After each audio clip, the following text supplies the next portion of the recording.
bersama dengan Bapa Yahweh tidak ada hal yang mustahil. Engkau Elohim yang maha dahsyat. Kami mengucap syukur, kami berterima kasih kepadamu Bapa, karena Engkau telah memimpin ibadah Sabat pada saat ini dari awal. Engkau telah bekerja bersama-sama dengan kami, sehingga kami merasakan kehadiran-Mu di dalam kehidupan kami pada saat ini. Sekarang kami akan mendengarkan dafar-Mu.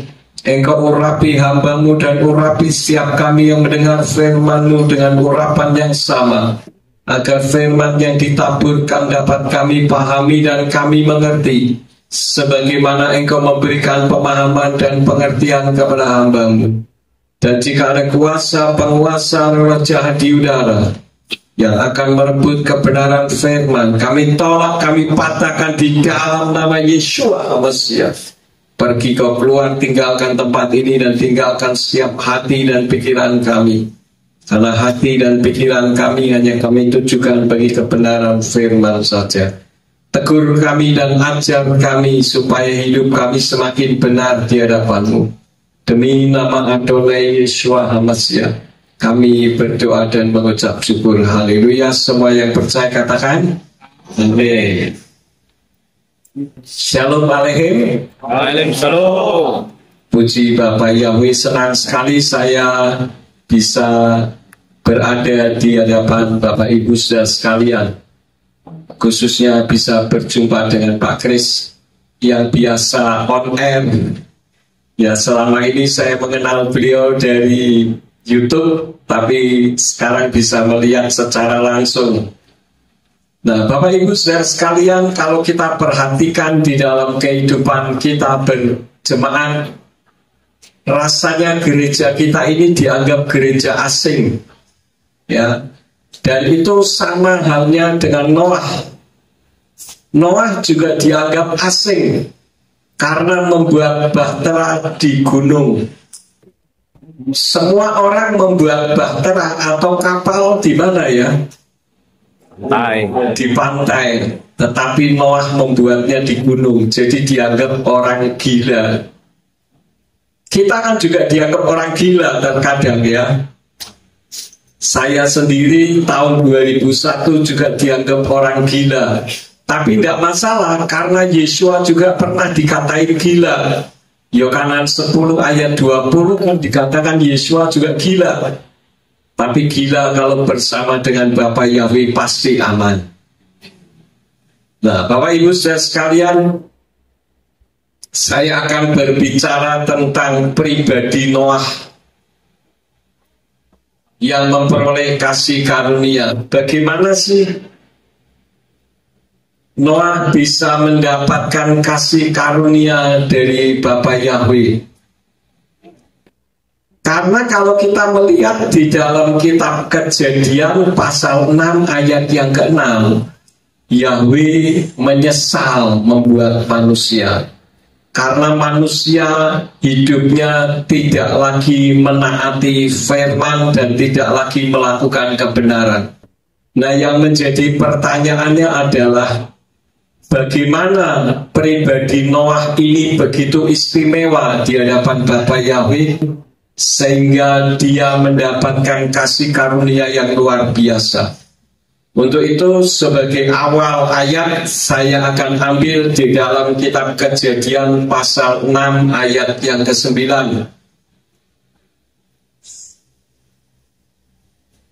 Bereshit atau Kejadian pasal 6 ayat yang ke-9.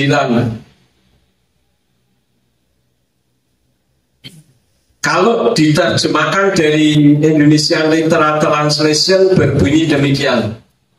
Inilah silsilah Noah. Noah adalah seorang pria yang benar. Ia tidak bercela di antara orang-orang sezamannya. Noah hidup bergaul dengan Elohim. Ini dari Indonesian Literal Translation. Lalu bagaimanakah kata firman Tuhan? Kalau kita melihat di dalam kitab Bereshit pasal 6 ayat yang ke-9, Kalau diterjemahkan dari kitab berbahasa Ibrani, di sana berbunyi Ele todot Noah isadik tamim haya bedorotai en ha Elohim hit halek Noah. Kalau diterjemahkan kata per kata, belum masuk rupanya. Ele itu artinya ini, todot itu bisa berarti generasi, bisa berarti keturunan Noah. Is itu seorang laki-laki, sadik itu benar, adil, saleh. Tamim itu sempurna, tanpa cacat. Haya itu adalah menjadi ada. Bedorotai itu dalam generasi-generasinya pada masa hidupnya. Edha Elohim dengan Tuhan, dengan Elohim. Hikalek Noah berjalan atau hidup dalam hubungan Noah. Kalau diterjemahkan jadi seperti ini, saudara. Inilah generasinya Noah. Noah adalah seorang yang benar, adil, saleh, dan sempurna, tanpa cacat dalam generasi-generasinya, dalam masa hidupnya. Noah berjalan bersama dengan Tuhan. Yang saya soroti adalah pada zaman generasi Noah, bagaimana dia bisa disebut sebagai isadik atau seorang laki-laki yang benar, adil, dan saleh. Kita melihat satu kenyataan pada zaman kehidupan Noah, itu sama persis dengan keadaan kehidupan kita zaman sekarang. Karena kehidupan kita zaman sekarang menjelang kedatangan Yeshua HaMashiach yang kedua kali dikatakan hampir sama. Ya, jadi generasi zamannya penuh dengan kerusakan moral, namun Noah hidup saleh.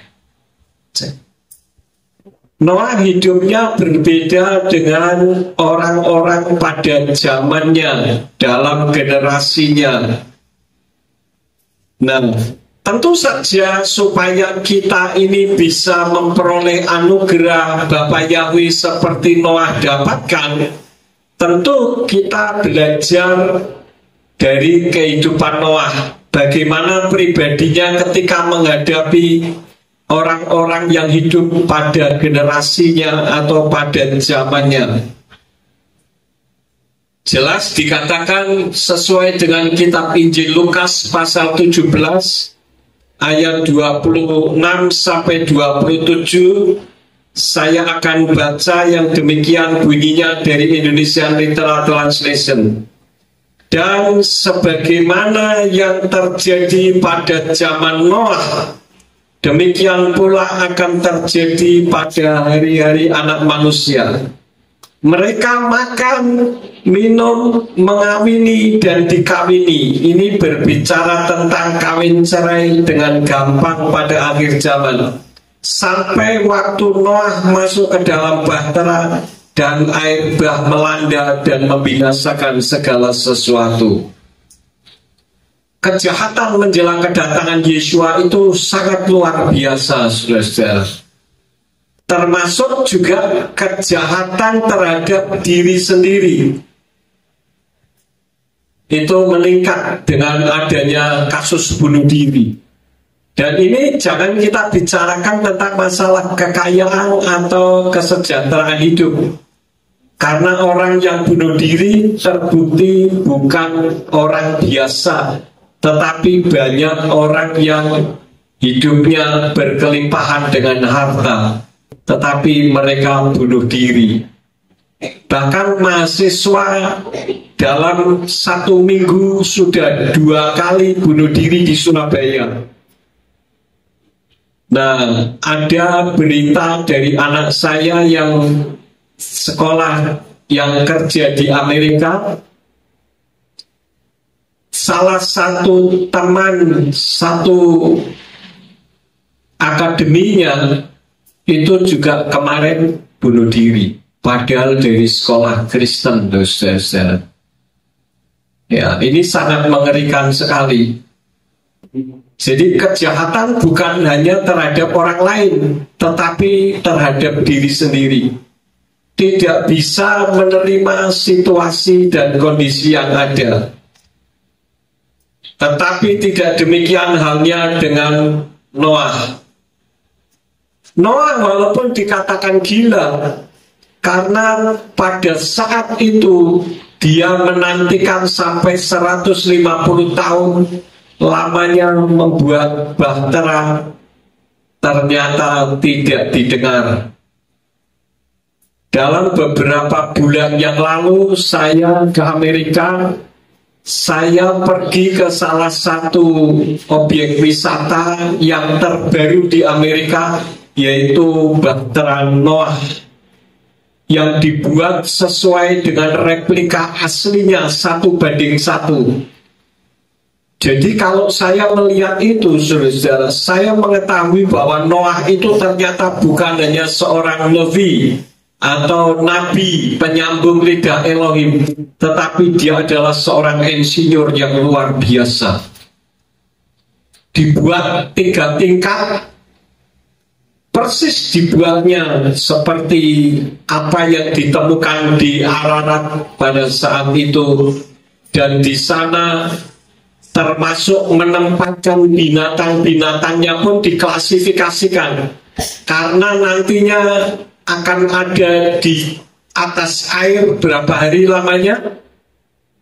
Berapa hari saudara Noah terapung-apung? 40 hari, 40 malam. Ya. Nah, ini binatang-binatang itu diatur sedemikian rupa sampai saya melihat itu kagum luar biasa. Di mana kotorannya binatang pun bisa jadi makanan binatang yang lain. Jadi dibuat sedemikian rupa dalam satu bahtera itu, termasuk dibuat sistem ekosistemnya juga luar biasa.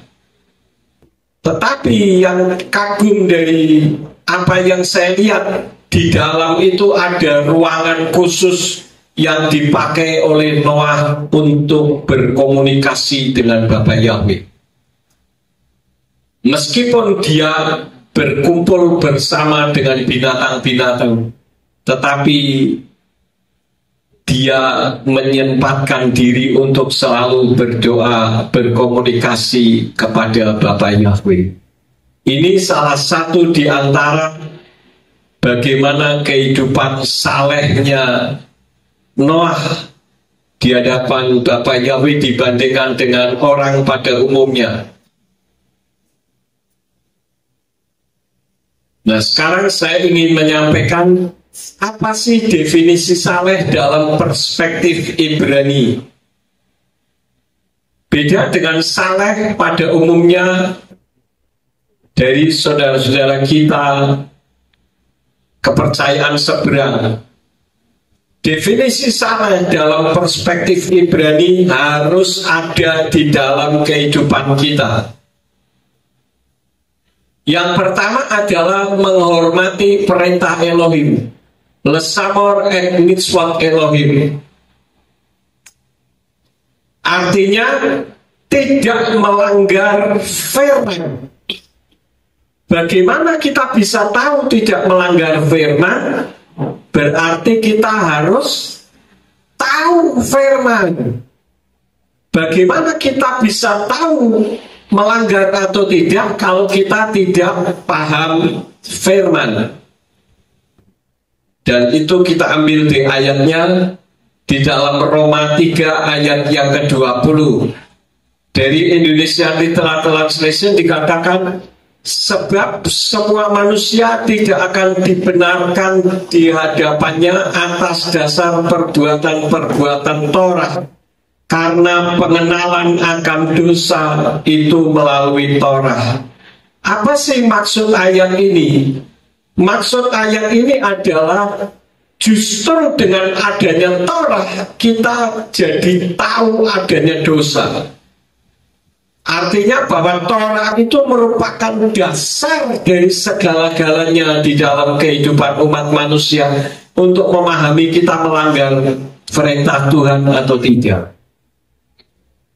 Karena itu sangat mustahil apabila ada gereja yang meninggalkan Torah. Dikatakan, oh sekarang Torah tidak berlaku. Sekarang ini zaman kasih karunia. Nanti saudara akan tahu sebetulnya bagaimana maksud ayat tersebut. Jadi kalau saya perkirakan saudara yang bawa kendaraan bisa tahu lewat jalan ini merupakan pelanggaran atau tidak kalau di depan pintu jalan masuk itu ada rambu lalu lintas. Misalkan ada verboden yang gambar bulat garis itu saudara ya. Itu kan artinya tidak boleh masuk. Kalau tidak ada tanda itu, kita mau masuk, mau keluar, nggak masalah. Tapi karena adanya tanda, kita bisa tahu, oh, berarti saya tidak boleh masuk ke jalan ini. Kalau saya masuk ke jalan ini, berarti saya melakukan pelanggaran. Bisa dipahami saja. Ya. Jadi Torah itu dasar dari segala kebenaran kehidupan umat manusia. Karena itu jangan sampai kita meninggalkan Torah. Ada orang yang salah pengertian dengan Torah. Kenapa? Karena kesalahan terjemahan kitab suci. Di dalam kitab suci kalau saudara membaca kitabnya Yayasan Lembaga Alkitab Indonesia, di sana tidak ada Torah, tidak ada Taurat, adanya Taurat. Jadi antara Torah dengan Taurat itu dijadikan satu, yaitu Taurat. Sampai di sini paham saudara? Padahal antara Torah dengan Taurat itu beda, tetapi oleh Lembaga Alkitab Indonesia diterjemahkannya Taurat. Kalau Indonesian Literal Translation terjemahkannya Taurat, itu juga masih salah. Maksudnya belum tepat begitu. Lalu yang tepatnya bagaimana? Torah dengan Taurat itu berbeda. Kalau Torah itu artinya pengajaran atau hukum. Kalau Taurat itu teori. Saudara bisa searching di Google, pakai translate Google, tulis tapi menggunakan huruf Ibrani ya. Torah belakangnya He dengan Taurat belakangnya Tau. Itu kalau Torah itu artinya pengajaran atau hukum. Kalau Taurat itu teori. Apa yang dimaksud teori? Mitzvah, Kabalah, Zohar, dan banyak macamnya. Talmud itu adalah Taurat, bukan Torah. Kalau Torah itu hukum yang diajarkan oleh Nabi maupun langsung dari mulut Yahweh. Kalau orang mengatakan Torah tidak berlaku, dunia kacau, saudara. Contohnya, jangan membunuh. Torah atau bukan? Torah. Jangan mencuri. Torah. Tadi sudah dibaca ya. Itu Torah. Nah kalau dikatakan sudah tidak berlaku, berarti kata jangan membunuh berarti kita boleh membunuh. Jangan mencuri berarti kita boleh mencuri. Jangan berzina berarti kita boleh berzina. Nah sekarang coba kalau kita mencuri kena hukum positif di Indonesia enggak?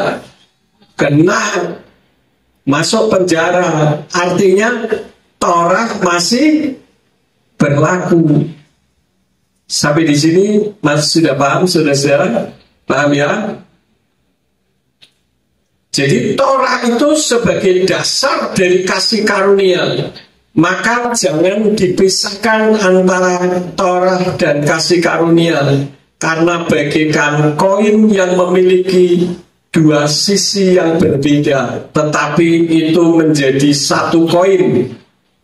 Nanti saya akan ungkapkan lebih jauh tentang masalah itu. Jadi yang pertama adalah menghormati perintah Elohim. Lesamor et mitzvot Elohim. Saudara harus mempelajari firman. Kalau di tempat saya ada daftar pembacaan kitab di Warta Jemaat. Jadi jemaat membaca kitab berdasarkan jadwal yang ada, supaya jemaat bisa membaca kitab suci dengan baik. Jangan kitab suci dibaca 1 minggu 1 kali.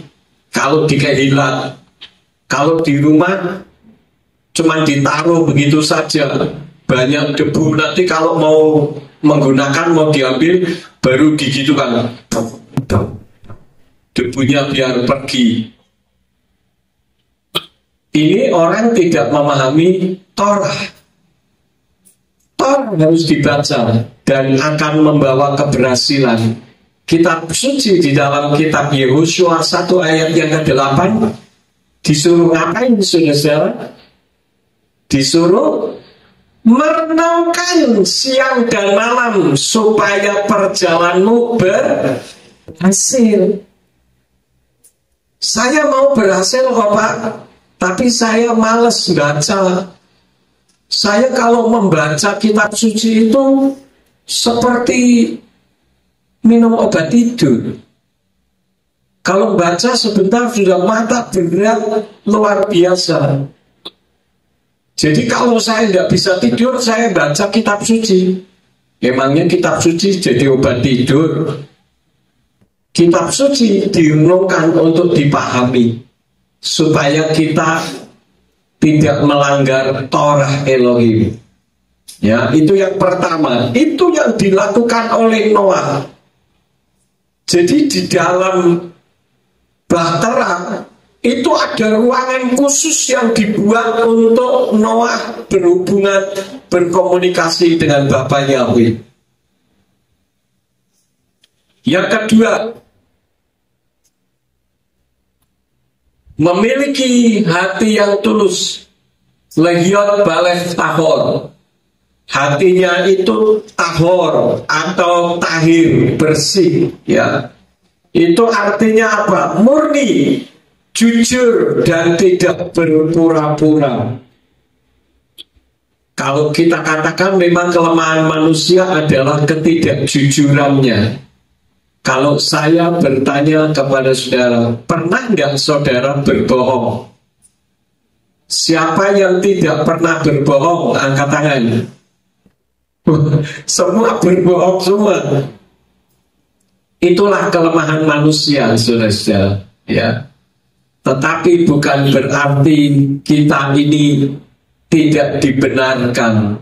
Yang pasti kalau kita mau menjadi pelaku firman dengan segala keterbatasannya, Tuhan akan membuat kehidupan kita dibenarkan oleh Dia.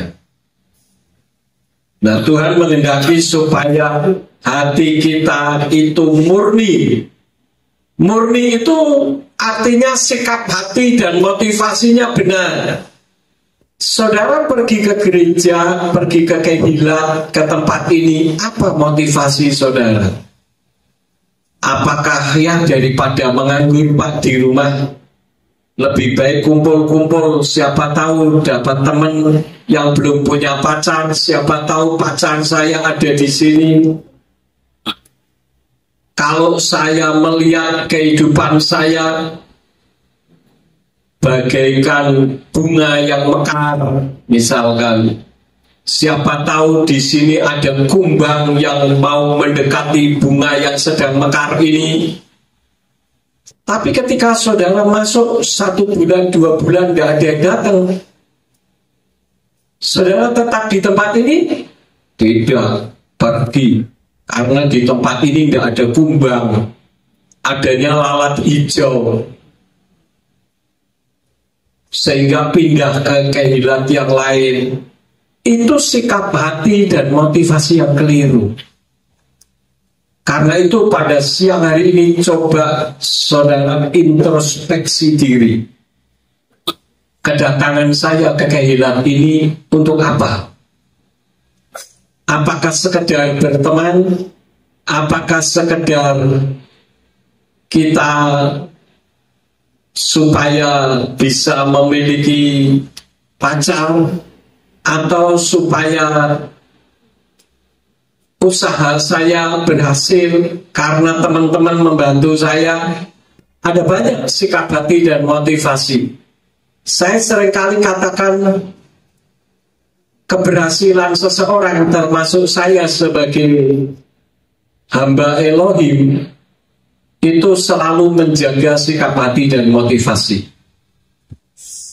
Tadi waktu kami makan bersama dengan Bapak Gembala beserta dengan Bapak Gembala Yefta Mulyanto, ada orang telepon. Ya bagus sih telepon, tapi teleponnya selalu minta duit. Nggak pernah telepon nanyain, Pak apa kabar, enggak. Jadi tanyanya, kirim berkat dong 100.000 saja. Itu bukan sekali, berkali-kali sudah. Sampai saya jengkel, mau saya delete atau blokir, nanti salah. Jadi gembala ini sulit loh saudara ya. Jadi gembala itu serba sulit. Ada orang mau pinjam uang, dipinjamin salah, nggak dipinjamin juga salah. Kalau nggak dipinjamin ngomongnya apa? Pendeta kok tidak punya kasih. Ada orang kesulitan kok tidak mau membantu. Padahal kesulitan gembala itu luar biasa loh saudara. Ya. Apakah kalau kesulitan gembala langsung ngomong, saudara-saudara, saya sedang kesulitan keuangan, saudara-saudara, silakan bantu saya ya saudara-saudara. Begitu? Tidak. Nangis sendiri bersama dengan Bapak Yahweh. Jadi jangan disangka pendeta itu hidup senang. Dipinjamin salah, kalau sudah dipinjamin dikatakan nanti tanggal 1 Pak saya kembalikan.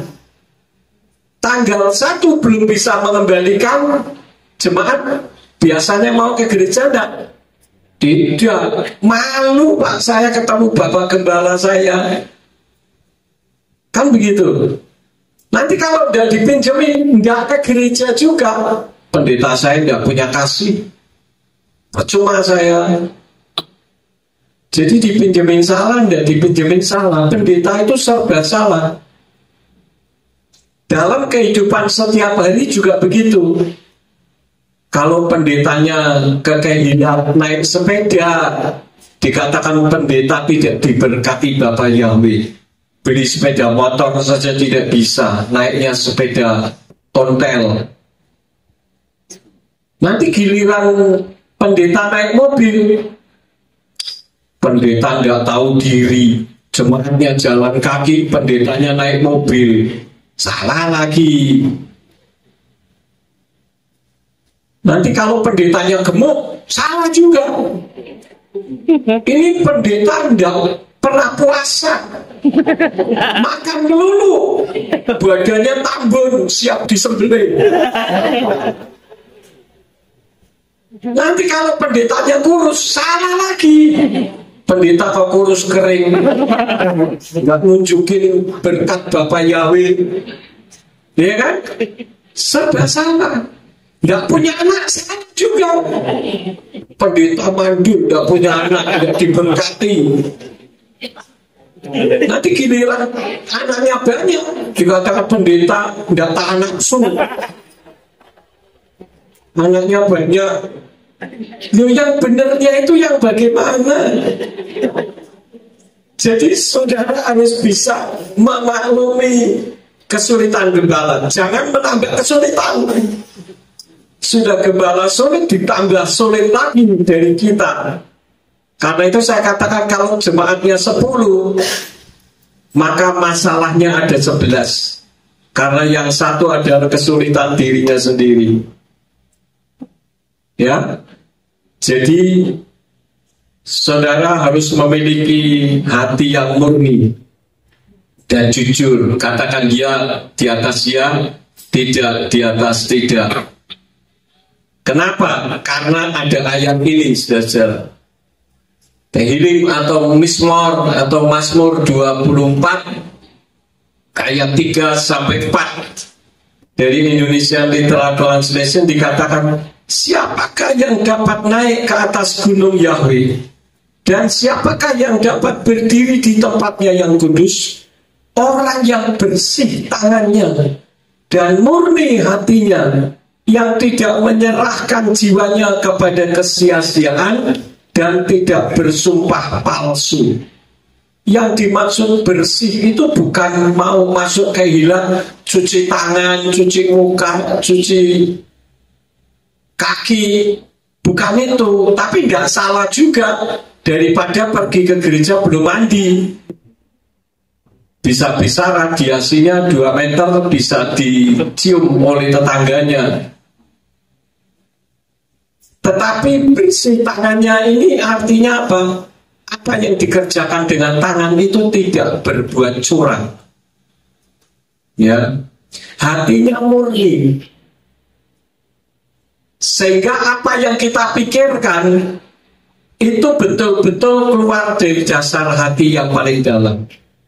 Karena itu sebelum saudara melakukan sesuatu harus mikir dulu. Mikir itu di sini apa di sini? Orang biasa kalau mikir di sini ya, saudara lihat di dalam kitab suci, memikir itu di dalam hati. Jadi diolah di dalam hati, kemudian setelah ada keputusan, dilaporkan ke otak, setelah itu otak yang memberikan eksekusi. Jadi otak itu yang mengeksekusi, tetapi memikir di dalam hati.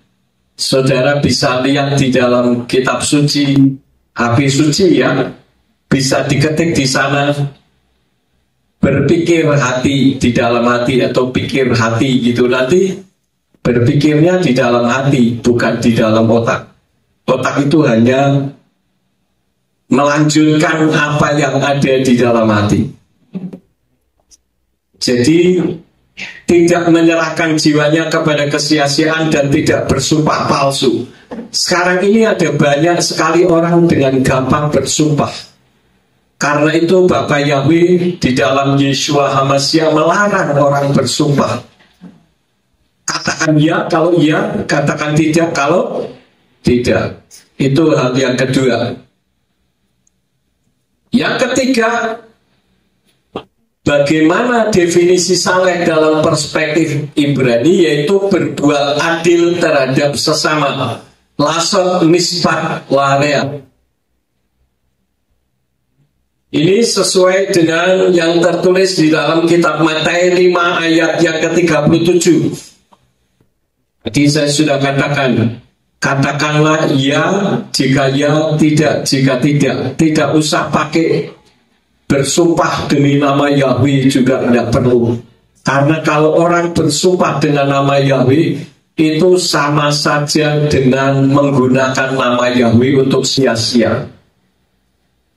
Pak, saya pinjam uangnya dong 1 juta. Dalam nama Yahweh hari Minggu atau Rishon saya bayar. Ternyata nggak bisa bayar. Wah, bagaimana saudara? Ini menggunakan nama Yahweh untuk sia-sia, untuk sembarangan, ya. Itu hal yang ketiga. Sampai di sini coba saudara introspeksi di dalam diri saudara. Apakah saleh dalam perspektif Ibrani sampai yang poin ketiga ini ada di dalam hati saudara? Yang keempat, menjaga integritas dalam situasi apapun. Lismon Yosef. Ini penting saudara-saudara, karena biasanya ketika orang tidak dalam tekanan, tidak masalah. Tapi ketika menghadapi tekanan, baru imannya teruji. Contoh-contoh di dalam kitab suci, di dalam Daniel 6 ayat yang ke-10. Daniel 6 ayat yang ke-10. Dan ketika Daniel mengetahui bahwa maklumat itu telah ditandatangani, pergilah dia ke rumahnya, dan jendela-jendela kamar atasnya terbuka ke arah Yerusalem, dan dia bersujud 3 kali sehari, berdoa dan memuji di hadapan Elohimnya, sebagaimana dia melakukannya sebelumnya. Jadi tetap melakukan aktivitas walaupun ada tekanan perintah pemerintah pada zaman itu. Tetapi dia tetap melaksanakan kebenaran firman. Ketika berada di dalam kebenaran, kita seringkali diperhadapkan kepada situasi yang sulit. Apakah kita tetap bertahan? Banyak kesaksian, ada orang yang hanya dengan uang 1 juta rela meninggalkan imannya yang sudah benar. Kenapa? Karena tekanan ekonomi. Jadi hal ini biasa terjadi ketika tekanan ekonomi, tekanan politik ataupun jabatan. Mental iman mulai bisa terguncang. Saya bangga dengan seorang polisi kombes, saya tidak perlu sebut namanya. Beliau tidak naik-naik pangkat, padahal tinggal 1 langkah lagi bintang 1, saudara. Karena apa? Kamu mau naik bintang 1, sediakan uang sekian M. Kalau dia mau bisa. Tetapi dia katakan kepada saya, kalau saya melakukan itu Pak, saya sama dengan polisi pada umumnya. Walaupun tidak semua, ada orang yang pegang integritas. Tetapi ketika saudara berada di dalam sebuah penekanan, baik penekanan politik, penekanan ekonomi, ataupun jabatan, apakah saudara masih tetap bisa bertahan, mempertahankan kebenaran firman? Saya dengar dari Pak Gembala, kalau jemaat di tempat ini tidak mendapatkan sesuatu dari pemerintah karena memang kita tidak tergantung kepada pemerintah. Saya katakan ini baru benar.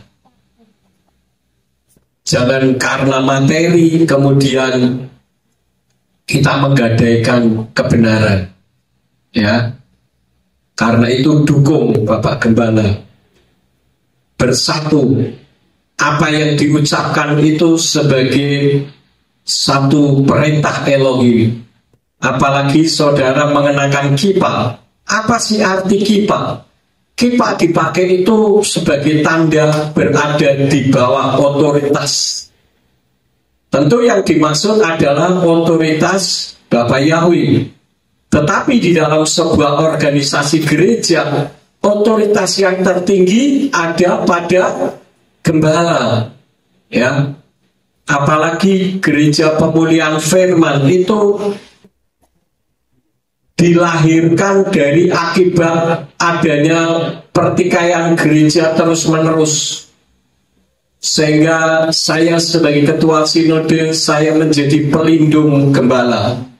Karena saya tidak ingin gembala selalu disingkirkan. Karena saya juga pernah disingkirkan, saudara-saudara. Tahun 2001 saya disingkirkan karena tidak sepaham dengan majelisnya. Karena saya memberitakan nama Yahweh. Saya dikeluarkan, saya diusir dari pastoring jam 7:30 malam dengan uang di tangan hanya 20.000 rupiah. Karena uang saya sudah saya bawakan anak saya untuk berangkat ke Amerika pada zaman itu. Saya mau menyewa rumah saja tidak punya uang. Pagi-pagi anak saya mau minta bekal untuk sekolah, saya menangis di hadapan Bapak Yahweh. Saya hanya bisa kasih 5.000 dengan linangan air mata. Tetapi saya katakan, saya tahu Yahweh yang saya sembah adalah Elohim yang Maha Dahsyat. Dengan uang 20.000 rupiah, saya dipanggil polisi berkali-kali.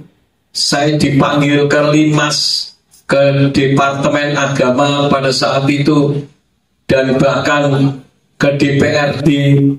Bahkan saya dipanggil oleh Laskar Jihad supaya saya dibunuh karena laporan dari sesama orang Kristen yang mengatakan saya membuang Allah, sehingga saya harus menghadapi mereka satu persatu. Tetapi karena dalam penekanan seperti itu saya tidak menjual iman, Bapak Yahweh memberkati luar biasa. Dalam waktu 2 bulan saya mendapatkan rumah yang saya tempati sekarang. Dan bahkan gereja, gedungnya, tanahnya yang lama itu hanya 400 meter persegi kira-kira. Tapi Bapak Yahweh ganti menjadi 1.680 meter persegi. Di situ menunjukkan bahwa Bapak Yahweh tidak mempermalukan orang yang memegang integritas karena kebenaran. Seperti Noah. Noah itu jangan disangka tidak mendapatkan penekanan. Dia mendapatkan penekanan dari orang-orang sekitarnya. Ketika saya ada di Pittsburgh melihat replika Bahtera Noah, di sana diputarkan film yang diambil dari Sefer Hayasar. Bagaimana Noah mendapatkan penekanan dari orang sekitarnya, tetapi dia tetap memegang integritas. Bahkan dia diejek, dikatakan orang gila karena membuat bahtera di atas gunung. Dipikir secara akal manusia tidak mungkin, tetapi tidak ada hal yang mustahil bersama dengan Bapak Yahweh. Pegang integritas, saudara. Contoh lagi, di dalam Yakub atau Yakobus 1 ayat yang ke-12, di sana dikatakan, berbahagialah orang yang tabah menanggung pencobaan, karena apabila telah teruji, maka dia akan menerima mahkota kehidupan yang telah Tuhan janjikan kepada mereka yang mengasihi Dia. Mahkota kehidupan itu baru akan diberikan setelah tahan uji. Artinya, saudara yang menyandang pahlawan itu baru bisa disebut ketika maju berperang. Ketika ada perang ikut maju berperang, begitu perang selesai maka disebut pahlawan. Tapi ketika ada perang melarikan diri, sebutannya apa? Sebutannya apa kira-kira? Kalau orang mau perang lari, nanti begitu sudah perangnya selesai, beri menang. Itu apa namanya, saudara? Pahlawan kesiangan, pecundang, pengungsi. Ketika menghadapi peperangan mengungsi, tidak berani berperang. Di dalam kehidupan manusia itu tidak ada yang tidak lepas dari masalah. Perhatikan dengan baik. Jangan sekali-kali saudara berdoa, Tuhan jauhkan saya dari masalah. Karena semua manusia hidup tidak lepas dari masalah. Termasuk pendeta, pemimpin rohani juga punya masalah. Kalau saudara pengen tidak punya masalah, berdoa, Tuhan jauhkan saya dari masalah. Pertama, ayatnya tidak ada. Yang kedua, berarti saudara sama saja dengan minta mati. Karena hanya orang mati saja yang tidak punya masalah. Betul tidak? Misalkan di dalam satu kehilangan ini ada yang sama-sama tidak cocok, misalkan selesaikan dengan baik-baik. minta Bapak Gembala menyelesaikan, karena kalau Bapak Gembala yang menyelesaikan tentu bijaksana. Jangan lalu memvonis. Yang divonis Bapak Gembala lagi, Pak Gembala, pokoknya kalau masih ada dia, saya tidak akan masuk ke gereja. Bapak tinggal pilih, mau milih saya atau milih dia. Wah, ini luar biasa sekali, saudara.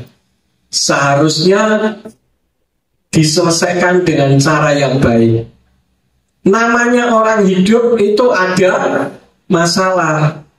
Kakak adik yang satu rahim saja bisa bertengkar atau tidak? Halo? Bisa. Apalagi beda pendidikan, beda orang tua, mungkin beda kelamin, beda sifat. Itu wajar.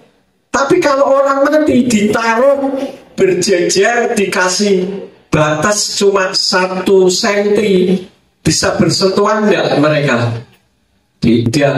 Kalau bisa bersentuhan itu mayat hidup namanya. Jadi tidak akan bisa bersentuhan. Itu artinya mayat. Jadi kalau saudara ada permasalahan di dalam intern kehilangan, jangan buru-buru meninggalkan Tuhan. Jangan buru-buru meninggalkan kehilangan ini. Karena saya melihat kehilangan ini dipakai Bapak Yahweh dengan dahsyat luar biasa. Tadi waktu memimpin, waktu puji-pujian saja saya merasakan hadirat Bapak Yahweh dahsyat, saudara. Luar biasa. Ya. Jadi di sini dikatakan apabila telah teruji, maka dia akan menerima mahkota kehidupan yang telah Tuhan janjikan kepada mereka yang mengasihinya.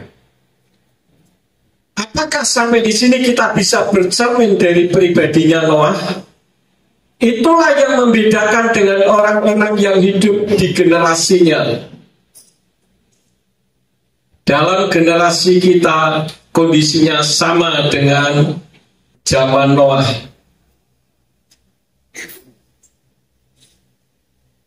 Karena kehidupan Noah berkenan di hadapan Bapa Yahweh, maka Noah mendapatkan kasih karunia. Saya melihat penyembah Bapa Yahweh di internet, yang suka di internet, itu ganas-ganas, saudara. Saya yang awal tahun 2001 harus mempertahankan nyawa, itu pun sering disesat-sesatkan. Padahal perlu saudara ketahui bahwa anggaran dasar dan anggaran rumah tangga GPF itu sudah layak uji secara teologis. Karena saya sering mengadakan seminar dan dialog intelektual secara edukatif pendidikan teologi, bukan hanya dengan orang biasa tetapi dengan S1, S2, bahkan S3, doktor teologi.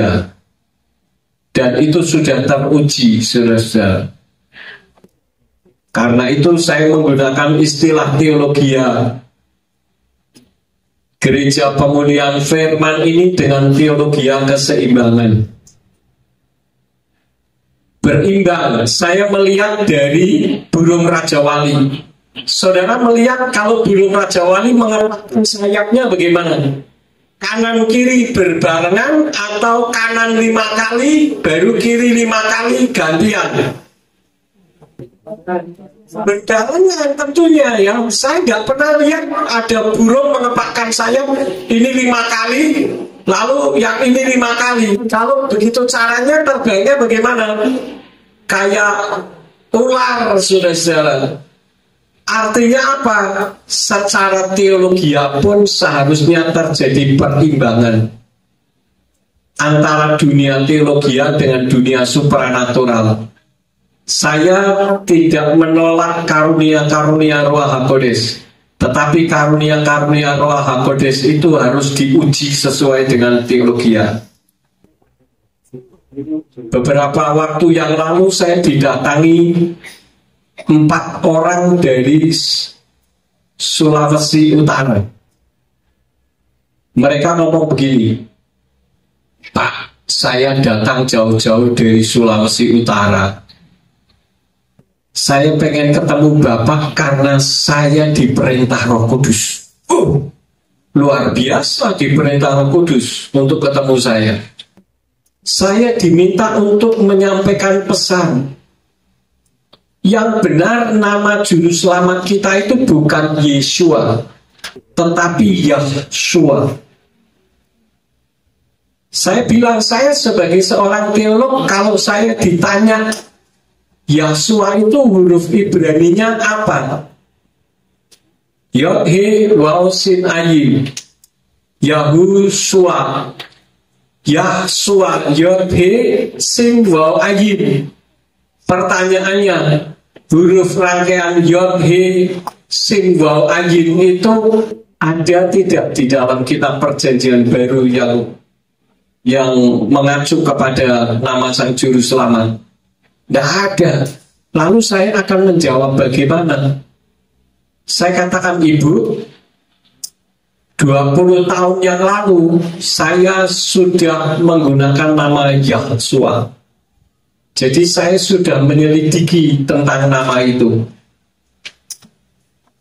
Karena sekarang ini banyak sekali teolog-teolog dadakan muncul di internet, saudara-saudara, ya, yang tidak punya dasar, katanya hanya Roh Kudus, mengandalkan Roh Kudus. Boleh, saya setuju, tetapi harus sesuai dengan kitab yang tertulis.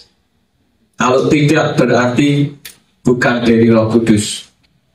Ketika ada seorang pendeta di Semarang beberapa, mungkin lebih dari 15 tahun yang lalu, ada seorang pendeta top di Semarang bertobat menerima nama Yahweh katanya. Lalu saya diminta oleh teman saya, Alam Ben David, untuk pergi ke rumahnya. Saya pergi ke rumahnya. Ketika pergi ke rumahnya, dalam dialog percakapan itu, pendeta itu saya ambil kesimpulan belum menerima nama Yahweh.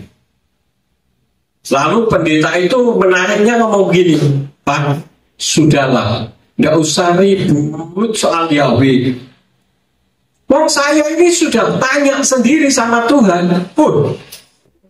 Bener toh Pak? Terus tanyanya bagaimana? Saya itu tanya dengan 2 pendeta lain. Jadi ada 3 pendeta top di Semarang yang terkenal. Kalau saya sebut nama, pasti saudara akan tahu namanya. Saya berdoa kepada Roh Kudus. Berdoanya bagaimana Bapak? Saya berdoa begini, Tuhan, maukah Engkau kalau aku panggil Allah? Lalu jawabannya apa Pak Pendeta? Mau tuh Tuhan. Kok Roh Kudusnya lupa dengan tulisannya sendiri? Padahal Roh Kudus melarang kita menyebut nama ilah-ilah atau sesembahan-sesembahan lain, ya kan? Lalu dia bilang, wah kalau begitu kita tidak bisa dialog Pak. Ya sudah, terima kasih Pak, saya angkat kaki, saya permisi pulang. Padahal sedang dibawain minum, saudara. Saya tidak minum. Saya kebaskan debu kaki saya. Karena dia menolak nama kudus Yahweh. Padahal itu pendeta top. Saudara mungkin tidak sekolah teologi, tetapi saudara mengenal nama Yahweh. Itu merupakan anugerah kasih karunia dari Bapa Yahweh. Mau membedakan nama, sebutan, bahasa, dan budaya saja kok sangat sulitnya, luar biasa, saudara-saudara. Ya.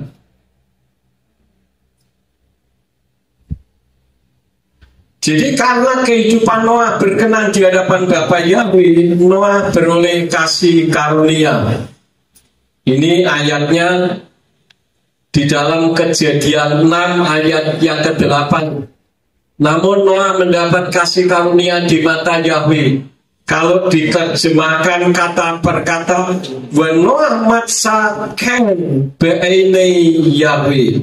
saya garis bawahi kata ken. Ini bisa ken, bisa kof, tapi bunyinya ken, itu artinya kasih karunia. Ya. Nah, jadi artinya bahwa di dalam perjanjian lama yang identik dengan Torah ada kasih karunia. Niniwe misalkan, Niniwe itu sudah harusnya binasa. Ini contoh lagi ya. Perjanjian lama identik dengan Torah ada. Niniwe sudah seharusnya binasa. Torah sudah keluar dari mulut Yahweh. Di dalam Yonah atau Yunus 1 ayat yang kedua, bangunlah, pergilah ke Niniwe, kota yang besar itu. Berbicaralah dengan keras kepada mereka bahwa kejahatan mereka telah sampai ke hadapanku. Itu Torah.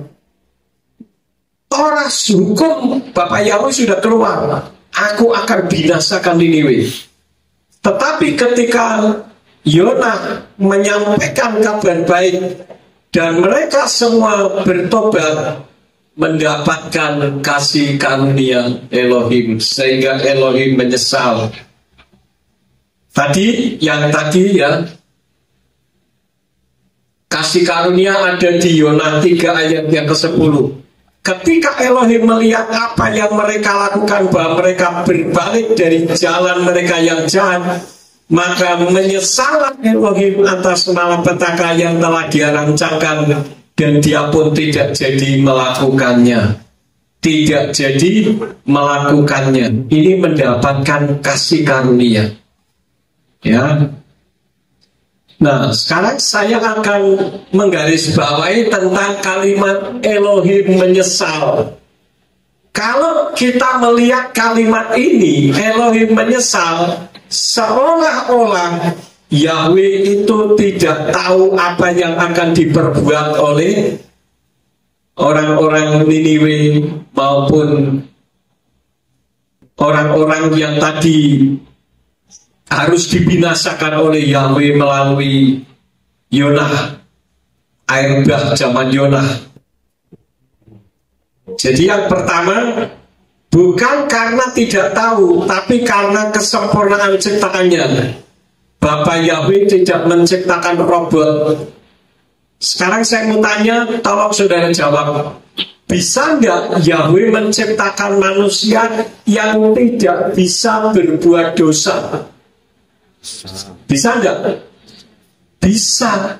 Tapi kalau Yahweh menciptakan manusia yang tidak bisa berdosa, itu sama dengan menciptakan robot.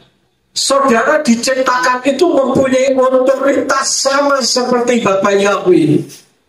Dari saudara bangun tidur sampai saudara mau tidur, saudara selalu melakukan otoritas yang ada di dalam diri saudara. Misal, saudara bangun melek dari kasur, mata terbuka, saudara harus mengambil keputusan mau ngapain, mau bangun, mau berdoa, bangun saja. Nah, itu sudah keputusan yang pertama. Setelah saudara mengambil keputusan yang pertama, saya bangun, saudara bangun. Setelah bangun mau ngapain? Itu keputusan yang kedua. Mau minum kemudian tidur lagi, atau mau sikat gigi, atau mau langsung makan. Itu keputusan berikut. Jadi manusia dari waktu ke waktu itu selalu mengambil keputusan demi keputusan. Itulah yang disebut manusia seperti Elohim. Jadi punya kehendak bebas, artinya free will. Saudara tadi tidak mau ke kehilan ini pun bisa atau tidak? Bisa. Tetapi kenapa saudara bisa duduk di depan saya sekarang? Karena saudara sudah mengambil keputusan untuk duduk dan mendengarkan Dafar Elohim. Kan gitu. Ya. Jadi manusia seperti Elohim bisa mengambil keputusan. Jadi Bapak Yahweh tidak mengendalikan manusia seperti robot. Bersyukurlah karena saudara menjadi ciptaan Elohim yang paling sempurna. Yang kedua, kasih karunia bagi Niniwe. Ini membuktikan bahwa Yahweh itu bukan Elohim yang kejam. Ada orang mengatakan begini, perjanjian lama itu beda dengan perjanjian baru, Pak. Perjanjian lama itu Elohimnya kejam. Kalau perjanjian baru Elohimnya penuh dengan kasih. Saya mau tanya, kalau begitu pola pikirnya ada berapa Elohim? Kalau perjanjian lama Elohimnya kejam, perjanjian baru Elohimnya penuh dengan kasih, berarti ada berapa Elohim? Dua. Lah padahal Elohim kita ada berapa? Satu. Ya. Ada orang ngomong begini, Pak, bukti kekejaman Yahweh. Coba perhatikan kasus Uzza. Kita lihat kasus Uzza ya. Kasus Uzza 2 Samuel 6 ayat 6 sampai 7. Dan ketika mereka tiba di tempat pengirikan Nakor, lalu Uzza mengulurkan tangannya pada tabut Elohim dan memegangnya karena lembu-lembu itu hampir membalikkannya. Kemudian murka Yahweh menyala-nyala terhadap Uzza dan Elohim membunuhnya di sana karena kesalahannya, dan dia mati di sana di dekat tabut Elohim. Apa itu tidak kejam, Pak?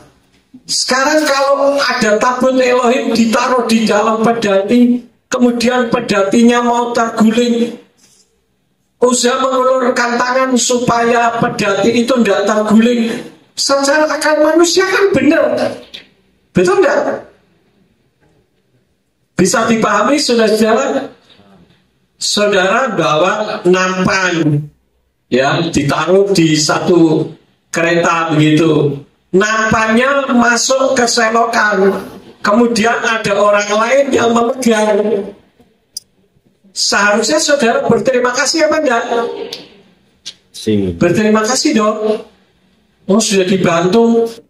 Seharusnya Bapak Yahweh berterima kasih kepada Uzza. Lah kok Uzzanya dibunuh? Jelas di situ dikatakan murka Yahweh menyala-nyala terhadap Uzza dan Elohim membunuhnya di sana. Apa itu tidak kejam, Pak? Saya katakan tidak. Dasarnya apa?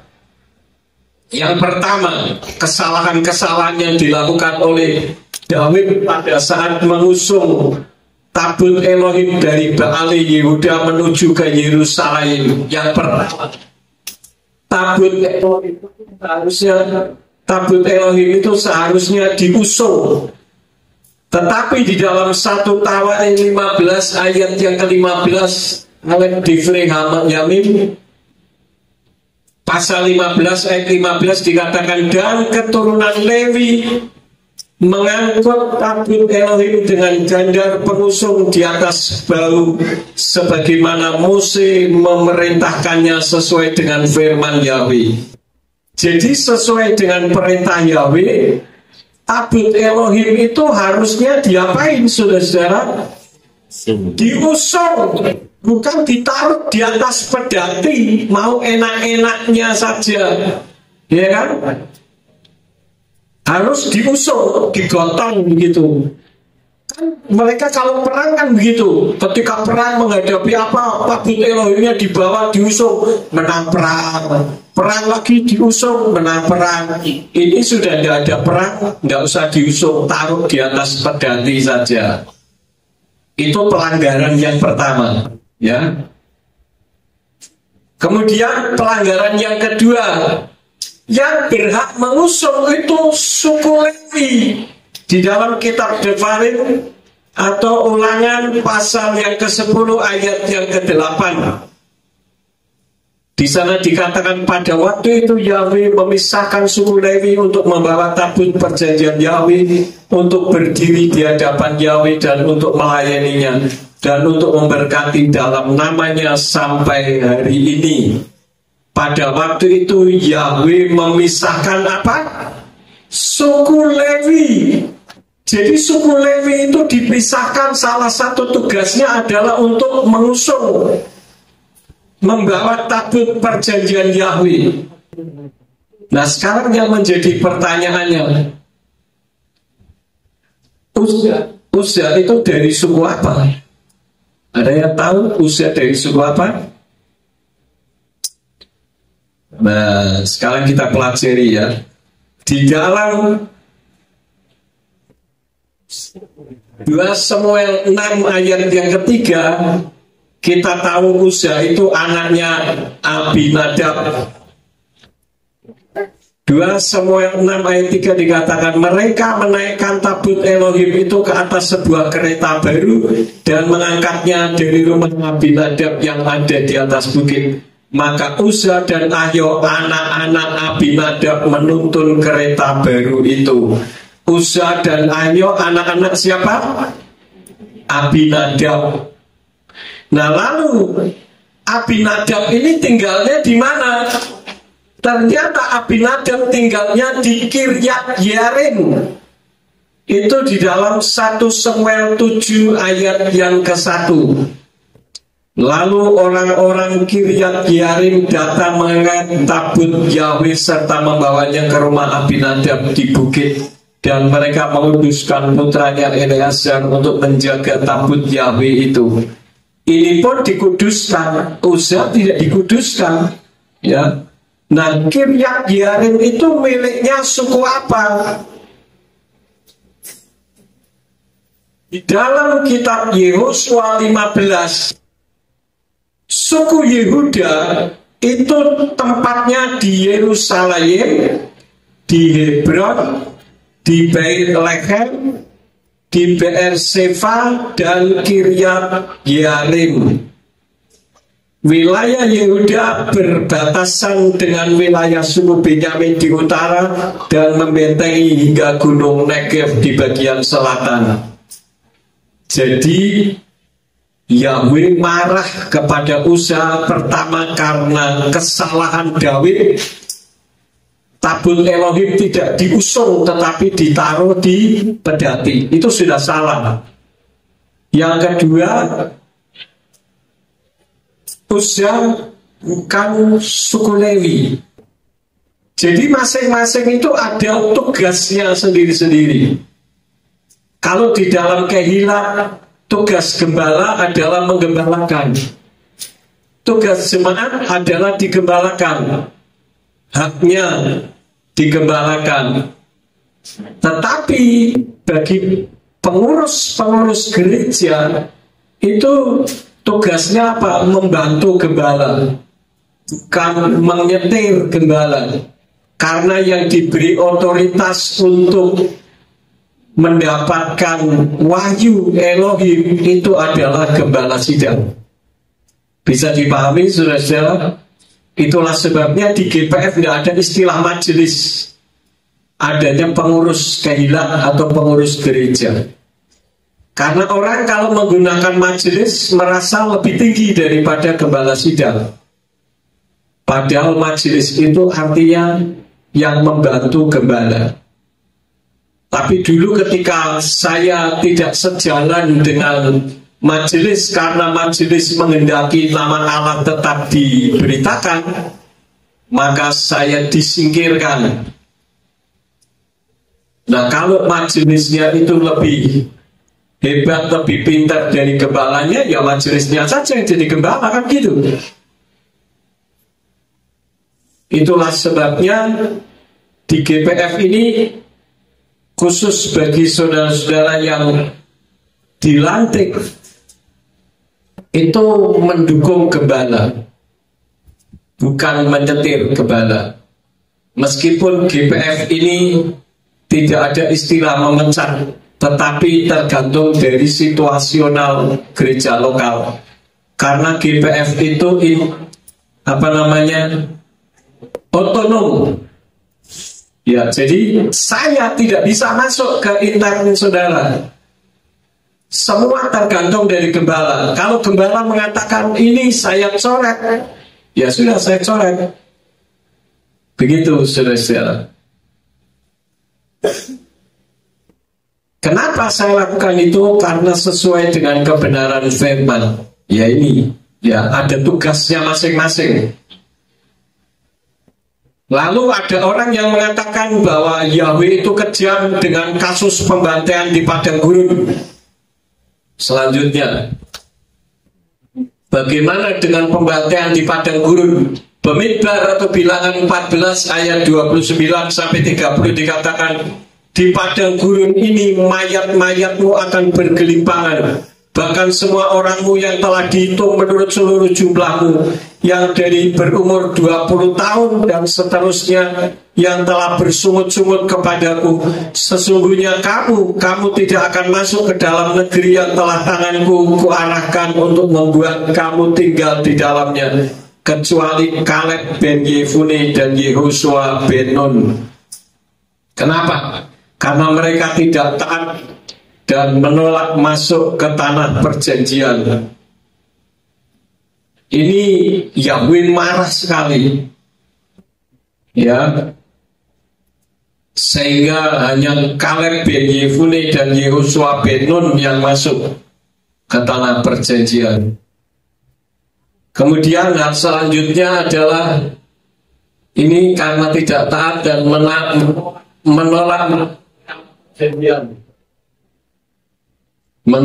masuk ke tanah perjanjian. Kemudian selanjutnya di dalam Pemidbar 25 ayat 9,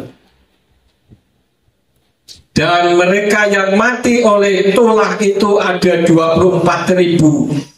Kenapa Yahweh membantai sampai 24.000 orang mati? Karena mereka menyembah Baal Peor, sehingga Yahweh marah.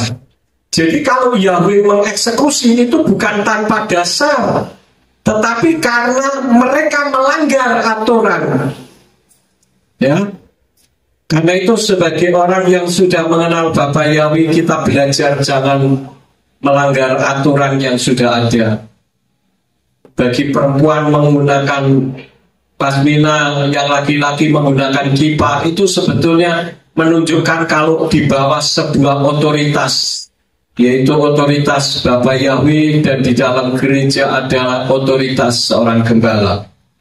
Itu PR yang identik dengan Torah, ada kasih karunia. Sekarang yang berikut adalah perjanjian baru yang identik dengan kasih karunia. Juga ada Torah. Contohnya Roma 8 ayat 1. Kalau orang mengatakan sekarang zaman kasih karunia Torah tidak berlaku, itu akibat jadi korban kesalahan terjemahan. Roma 8 ayat 1 dari Indonesia, dari Yayasan Lembaga Alkitab Indonesia dikatakan demikian. Ini kalau dibaca, ya, ini Alken, Ken itu kasih karunia. Alken Evo Ein Asma Latfakim Yeshua Masya. Ini kalau dari Yayasan Lembaga Alkitab Indonesia hanya sampai di sini, saudara. Yang kalau dibaca bunyinya, demikianlah sekarang tidak ada penghukuman bagi mereka yang ada di dalam Hamasya Yeshua. Titik sampai di situ. Itu kasih karunia. Karena itu ada orang yang mengatakan sekali selamat tetap selamat. Nah, kok enak sekali. Itu seperti slogan RRI. Slogan RRI apa? Sekali di udara tetap di udara. Nah, kalau orang Kristen sekali selamat tetap selamat. Nggak ada itu. Itu akibat kesalahan terjemahan. Karena di dalam Brit Kadasa dikatakan ada kelanjutannya, yaitu Hamid Halkim Selo Kabasar Ela Leviarullah, yang artinya yang tidak hidup menurut daging tetapi menurut roh. Jadi yang ini kasih karunia, ya. Alkan Evo en Asmalat Fakim be Yeshua Hamasya.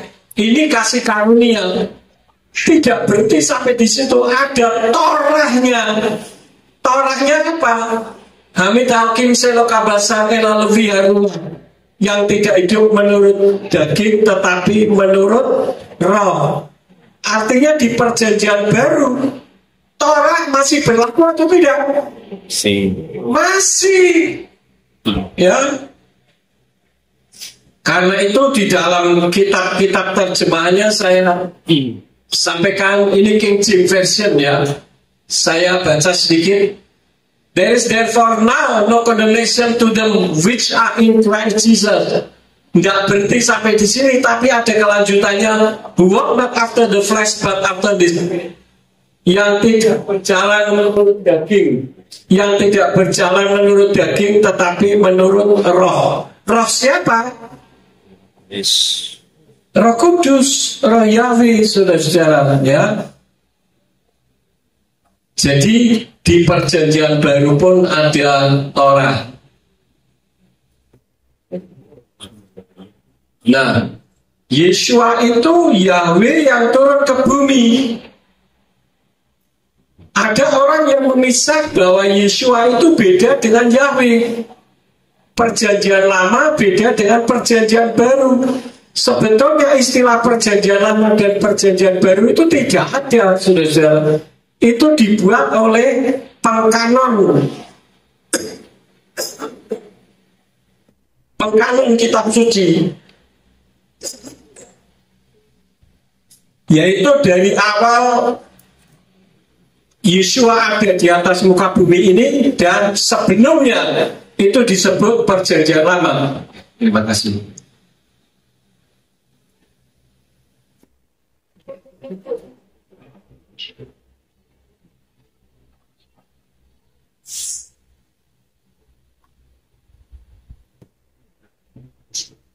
Jadi sekali lagi bahwa istilah perjanjian lama dan perjanjian baru itu tidak ada. Sehingga orang mengatakan perjanjian lama itu sudah lama. Sekarang perjanjian baru.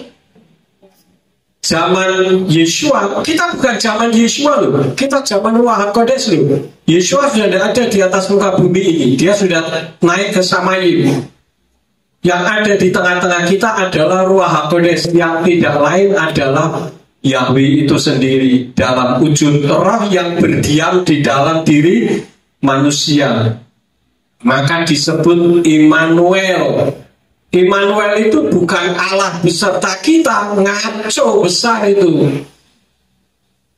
Immanuel itu itu dengan anu itu dari anaknu atau kita. El itu dari kata Elohim. Jadi Immanuel itu adalah Elohim bersama kita. Kalau diterjemahkan dari perkataan bahasa Ibrani, Immanuel itu sendiri artinya Imuna anaknu Elohim. Imuna itu di dalam, anaknu itu kita, Elohim itu Tuhan. Jadi Tuhan yang berada di dalam kita. Kenapa? Karena Yeshua dalam wujud seperti manusia ditolak. Jadi yang lahir itu Yeshua. Coba kita lihat ya. Nih, ini kitab berbahasa Aramaik. Ini bahasa setiap harinya Yeshua. Yeshua setiap ngomong itu bahasa Aram.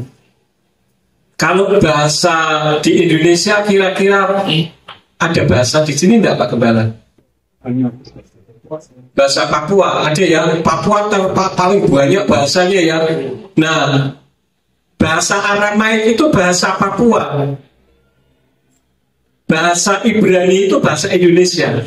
Kira-kira begitu.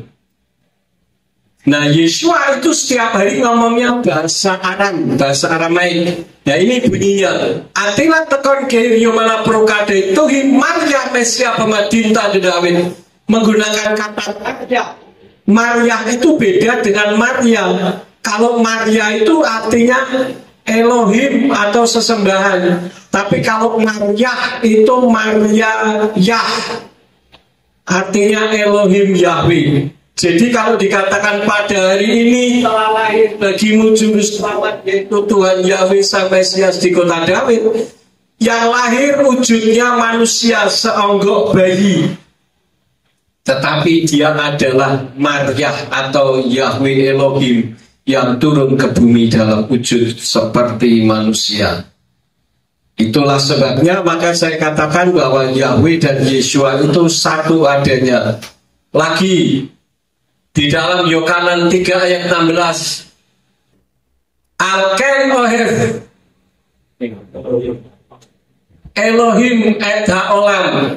Atasnya tadi dinyanyikan kaum wanita ya, Kiko Ahaf Elohim et haolam. Itu Kikan Ohef itu jadi Kiko Ahaf Elohim. Sebab demikian kasih karunia atau anugerah atau Ken. Elohim mengasihi dia, mengasihi dunia ini sehingga dia mengaruniakan putranya yang tunggal, supaya setiap orang yang percaya kepadanya tidak akan binasa melainkan dapat memperoleh hidup kekal. Jadi yang lahir itu Yahweh karena kasih karunia. Jadi kalau dikatakan Yahweh itu Tuhan yang kejam, ini orang nggak kenal Yahweh. Yahweh itu penuh dengan cinta kasih. Nanti saudara akan buktikan. Ini Ken ya. Nah, bukti bahwa Yahweh yang dianggap kejam itu dengan penuh dengan cinta kasih. Mazmur 136 dari ayat 1 sampai ayat yang ke-26, satu pasal di setiap ayat selalu berakhir dengan kata-kata karena kasih setianya sampai selama-lamanya. Kalau sampai selama-lamanya, sampai sekarang atau tidak? Sampai sekarang, bahkan sampai akhir zaman. Ya. Jadi kalau dikatakan Torah tidak berlaku itu ngawur. Orang menggunakan ayat ini, saudara. Nah ini, ya. Lukas 16 ayat 16. Ini hurufnya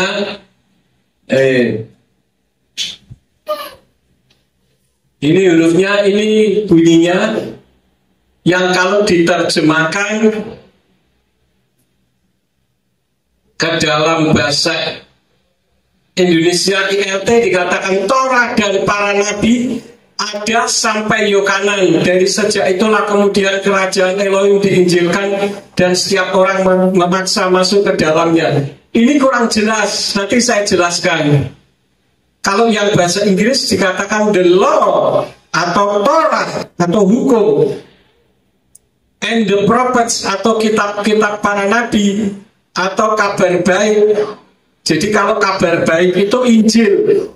Tapi kalau perjanjian lama kabar baiknya apa? Torah dan kitab para nabi.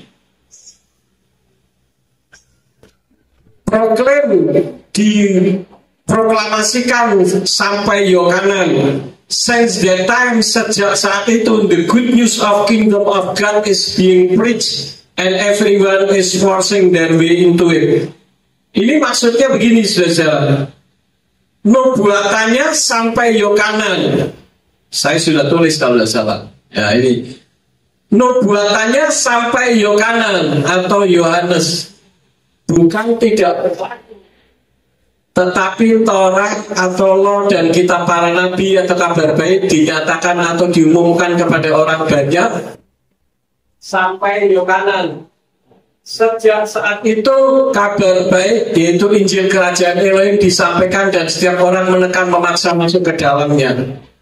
Jadi bukan Torah sejak zaman Yohanan tidak berlaku, melainkan karena diberitakan tanpa gangguan. Setelah itu banyak gangguan atau penekanan memasukinya. Contohnya begini. Saudara percaya kepada Yeshua, maka saudara akan diselamatkan. Sebelum zaman Yohanan, orang menolak saja. Tapi sejak zaman Yohanan, oh tidak, Yeshua katanya Tuhan kok mati. Yeshua katanya Tuhan kok bangkit, dibangkitkan, bangkit sendiri dong. Sehingga orang selalu berkata, iya juga ya, iya juga ya. Nah itu artinya menyerang. Itu dimulai sejak zaman Yohanan. Sebelum zaman Yohanan, kalau menolak ya sudah menolak saja. Tapi sejak Yohanan tidak. Bahkan berusaha untuk menyerongkan. Karena itu di dalam kitab Matius pasal 11 ayat yang ke-12 sampai 13 dari Yayasan Lembaga Alkitab Indonesia dikatakan, sejak tampilnya Yohanes Pembaptis hingga sekarang kerajaan sorga diserong dan orang yang menyerongnya mencoba menguasainya. Itu terjemahan LAI. Sekarang kalau terjemahan dari Indonesian Literal Translation dikatakan, dan dari masa Yohanes Pembaptis sampai sekarang kerajaan surga menderita kekerasan dan para pelaku kekerasan mencengkeramnya. Sebab seluruh kitab para nabi dan Taurat telah bernubuat sampai Yohanes. Yeshua HaMashiach mulai diserongkan sejak zaman Yohanes. Sampai di sini bisa dipahami saudara-saudara. Jadi sebelumnya kalau menolak ya sudah menolak saja. Kalau sekarang dah, oh Injil yang ada itu Injil palsu, yang asli sudah tidak ada, kan begitu. Saudara-saudara kita yang di sono itu. Nah orang Kristen yang tidak mau belajar, ya juga ya. Padahal kalau mengatakan Injil sekarang palsu, berarti harus bisa menunjukkan Injil aslinya dong. Ngomong palsu masa tidak ada aslinya? Betul nggak, saudara? Nah itu menyerong artinya, menyesatkan. Jadi Yeshua HaMashiach itu tidak meniadakan Taurat, justru menggenapi, artinya membuktikan mampu melakukan Taurat hingga akhir hidupnya. Ya, Yeshua HaMashiach tidak meniadakan Taurat. Yeshua HaMashiach menggenapi Taurat, artinya membuktikan mampu melakukan Taurat hingga akhir hidupnya. Kalau ada orang mengatakan tidak ada seorang pun yang mampu melakukan Taurat, Yeshua melakukan Taurat dengan sempurna. Artinya ada yang mampu melakukannya, dan Yeshua mewakili kita semua. Lalu kalau kita tidak bisa, bagaimana Pak? Kita punya kemauan untuk melakukan Taurat, kita dibenarkan. Ini maksud dari ayat tersebut, ya. Nah, kemudian sedikit lagi saudara, ini Matius 5 ayat 17. Jangan mengira bahwa aku datang membatalkan Taurat dan kitab para nabi. Aku datang tidak untuk membatalkan, melainkan untuk menggenapinya. Untuk menggenapinya, menjadi pelaku sampai akhir kehidupannya. Nah sekarang siapakah Taurat kita? Taurat kita adalah Yeshua HaMashiach sebagai Taurat Qayyim atau pelaku Taurat yang hidup. Jadi kalau ada orang mengatakan tidak ada satu orang pun yang mampu melakukan Taurat, Yeshua melakukan Taurat sempurna, tidak bercacat celah. Nah yang terakhir, kesimpulannya,